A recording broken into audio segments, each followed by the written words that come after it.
Thank you, Chairman. I appreciate the committee scheduling this hearing today to examine the importance of traditional and customary subsistence activities in our Native communities.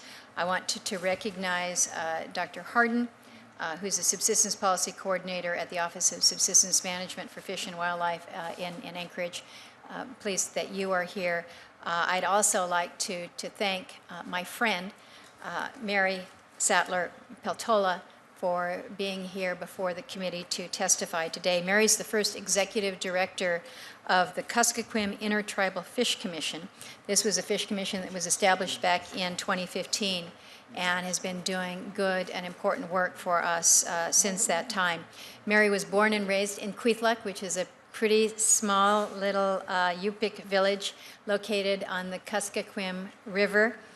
She has been a subsistence fisherman, I think, for your entire life, and raising a young family who is also very engaged in subsistence fishing as her ancestors have been for thousands of years. She is a leader in her community, in her region, and in the state. I had the privilege of serving with Mary when we were both in the Alaska State Legislature together, and I think it's fair to say that we were favorites. We liked one another, and we worked very well together. And so today you'll hear from Mary how vitally, vitally important fish and wildlife resources are to the food security of Alaska Natives, and how these resources are really the cornerstone of Alaska Native cultures and our economic systems in rural Alaska. Sometimes, though, the federal and state governments exclude our tribes from the subsistence management of these resources. Many of you may know, some of you may not know, Alaska's fish and wildlife resources are dual managed with different management systems or regimes on state and federal lands, and this causes some confusion and some frustration for many residents around the state. The Federal Subsistence Board was created through regulation to manage the federal side of this dual regime, and continues to be a point of contention among many, including the view that the federal government has failed to prioritize management decisions for subsistence to ensure that we're seeing healthy and abundant populations for consumption.